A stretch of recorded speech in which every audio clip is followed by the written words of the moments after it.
உங்கள் தந்திவன் தொலைக்காட்சியில் சின்ன திரையின் சிங்க பெண்கள் மாலை 7 முதல் 8 மணி வரை காணத் தவறாதீர்கள்.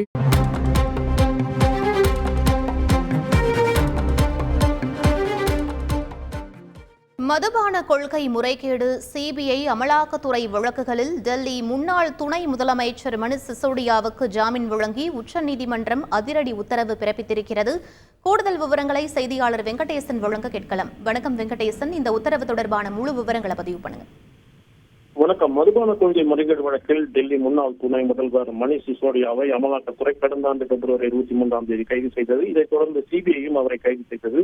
தற்போது திகார் சிறையில் நீதிமன்ற காவலில் அடைக்கப்பட்டுள்ள அவரது ஜாமீன் மேல்முறையீடு மனுவை உச்சநீதிமன்ற நீதிபதிகள் BR கவாய், KV விஸ்வநாதன் ஆகியோர் அடங்கிய அமர்வு கடந்த 6ஆம் தேதி விசாரித்து இந்த தீர்ப்பை தேதி குறிப்பிடாமல் தள்ளி வைத்த நிலையில் இன்று கூறிய தீர்ப்பில் குறிப்பாக இந்த வழக்கில் ஏற்கனவே உச்சநீதிமன்றம் விசாரித்து அவருடைய ஜாமீன் மனுவை நிராகரித்து இந்த வழக்கு விசாரணையை 7 அல்லது 8 மாதங்களுக்குள் நிறைவு செய்ய ஒரு உத்தரவை பிறப்பித்திருந்தது. அந்த காலக்கெடு நிறைவடைந்து விட்டது.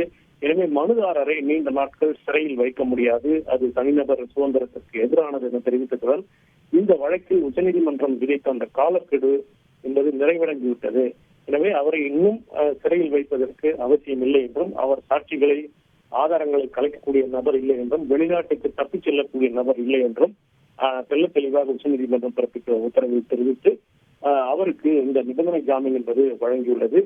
அவர் பாஸ்போர்ட்டை ஒப்படைக்க வேண்டும் என்றும், சாட்சிகளையும் ஆதாரங்களையும் கலைக்க கூடாது என்ற நிபந்தனையை விதித்து இந்த உத்தரவை உச்சநீதிமன்றம் பிறப்பித்துள்ளது. இந்த உச்சநீதிமன்றத்தின் உத்தரவு என்பது ஆம் ஆத்மி கட்சிக்கு சாதகமாக பார்க்கப்படுகிறது. விவரங்களுக்கு நன்றி வெங்கடேசன். உங்கள் தந்திவன் தொலைக்காட்சியில் சின்ன திரையின் சிங்க பெண்கள் மாலை 7 முதல் 8 மணி வரை காணத் தவறாதீர்கள்.